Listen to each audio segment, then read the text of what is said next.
Hi friends, నేను మీ Triveni. Welcome back to Triveni's kitchen. Triveni's కిచెన్లో ఇవాల్టి వీడియోలో కమ్మనైన సేమియా కేసరిని మీతో షేర్ చేసుకోబోతున్నాను. చాలా రుచిగా ఉంటుందండి. అలాగే తయారు చేసుకోవడం కూడా చాలా ఈజీ. ఇక్కడ ఈ కేసరిని నేను చెప్పిన కొలతలతో నేను చెప్పిన ఇంగ్రీడియంట్స్ యూజ్ చేస్తూ ట్రై చేయండి, తప్పకుండా కుదురుతుంది. అలాగే ఫ్రెండ్స్, మన ఛానల్లో స్వీట్ రెసిపీస్ చాలానే ఉన్నాయి. వాటన్నింటి లింక్స్ నేను కింద డిస్క్రిప్షన్లో ఇస్తాను. ఇంట్రెస్ట్ ఉంటే వెళ్ళి చూడండి. అలాగే ఫ్రెండ్స్, ఈ కమ్మనైన సేమియా కేసరి రెసిపీని ఎలా చేయాలో చూసేద్దాం రండి.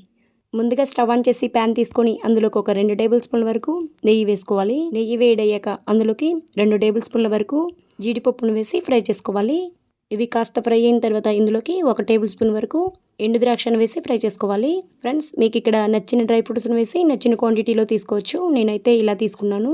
ఇవి రెండింటిని కూడా చక్కగా ఫ్రై చేసుకొని ఒక ప్లేట్లోకి తీసుకుని పక్కన ఉంచుకోవాలి. చూడండి, ఇలా ఫ్రై అవుతే సరిపోతుంది. నెక్స్ట్ అదే ప్యాన్లోకి అదే నెయ్యిలో 1 కప్పు వరకు సేమియాని తీసుకోవాలి. సేమియాని మంచి కలర్ వచ్చేంత వరకు ఫ్రై చేసుకోవాలి. 1 or 2 minutesలోనే చక్కగా ఫ్రై అయిపోతాయండి.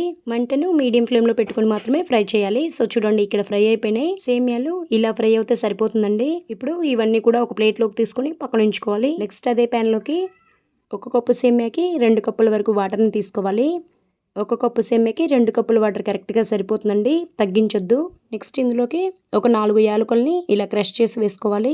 సో ఇప్పుడు మంటని హై ఫ్లేమ్లో పెట్టి వాటర్ అంతా కూడా ఇలా మరిగించాలి. చూడండి, ఇక్కడ నాకు చక్కగా మరిగిపోయింది. ఈ స్టేజ్లో మనం ఆల్రెడీ ఫ్రై చేసి పెట్టుకున్న సేమియాని వేసేయాలి. ఇప్పుడు మంటని మీడియం ఫ్లేమ్లో పెట్టి సేమియా ఉడికేంత వరకు ఉడికించుకోవాలి. ఫ్రెండ్స్, మీరు ఇక్కడ సేమియాని పూర్తిగా ఉడికించేసుకోవాలి. పంచదార వేసాక ఉడికిందామంటే సేమియా ఉడకదండి. ఇప్పుడే పూర్తిగా ఉడికించాలి. సో చూడండి, ఇక్కడ నొక్కితే విరిగిపోతుంది.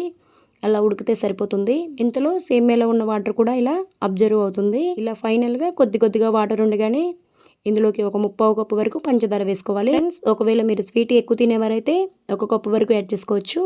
ఇక్కడ పంచదార అంతా కరిగేంత వరకు మీడియం ఫ్లేమ్లో పెట్టి మిక్స్ చేసుకోవాలి. ఈ స్టేజ్లోనే చిటికెడంత ఫుడ్ కలర్ని యాడ్ చేస్తున్నాను. ఫ్రెండ్స్, నేను ఇక్కడ కేసరి ఎల్లో ఫుడ్ కలర్ని యాడ్ చేస్తున్నాను. ఈ ఫుడ్ కలర్ అనేది పూర్తి ఆప్షనల్ అండి. ఇష్టం ఉంటే వేసుకోవచ్చు, లేదంటే స్కిప్ చేయొచ్చు. ఇది జస్ట్ కలర్ఫుల్గా కనిపించడం కోసం మాత్రమే. ఇదంతా చక్కగా మిక్స్ చేసుకొని ఇందులోకి మనం ఆల్రెడీ ఫ్రై చేసి పెట్టుకున్న డ్రై ఫ్రూట్స్ వేసేసి మిక్స్ చేసుకోవాలి. ఫ్రెండ్స్, మంటని ఇప్పుడు హై ఫ్లేమ్లో పెట్టి సేమియా మొత్తం షుగర్ సిరప్ని ఇలా అబ్జర్వ్ చేసుకోవాలి. తర్వాత ఈ సేమియా అంతా కూడా ఇలా దగ్గరకు వచ్చేస్తుంది. సేమియా కేసరి రెడీ అయిపోతుంది. ఈ స్టేజ్లోనే 1 టేబుల్ స్పూన్ వరకు నెయ్యిని యాడ్ చేసుకోండి. అంతే, మిక్స్ చేసుకుని స్టవ్ ఆఫ్ చేసేసుకోవడమే. ఇప్పుడు చక్కగా సర్వ్ చేసుకోవడమే. అంతే ఫ్రెండ్స్, ఎంతో ఎమ్మి సేమియా కేసరి రెడీ అయిపోయింది. చాలా ఇన్స్టెంట్ రెసిపీ అండి ఇది. అలాగే బంధువులు ఎవరైనా వచ్చినప్పుడు ఇలా సింపుల్గా చేసి పెట్టండి, ఇష్టంగా తింటారు. మరి మీరు తప్పకుండా ట్రై చేసి మీకు ఎలా కుదిరిందో నాతో కింద కామెంట్ సెక్షన్లో షేర్ చేసుకోవడం మర్చిపోకండి. అలాగే మీరు కనుక నా ఛానల్ని ఫస్ట్ టైం చూస్తున్నట్లయితే ప్లీజ్ సబ్స్క్రైబ్ చేసుకోండి. అలాగే మీ ఫ్రెండ్స్కి, రిలేటివ్స్కి షేర్ చేయండి.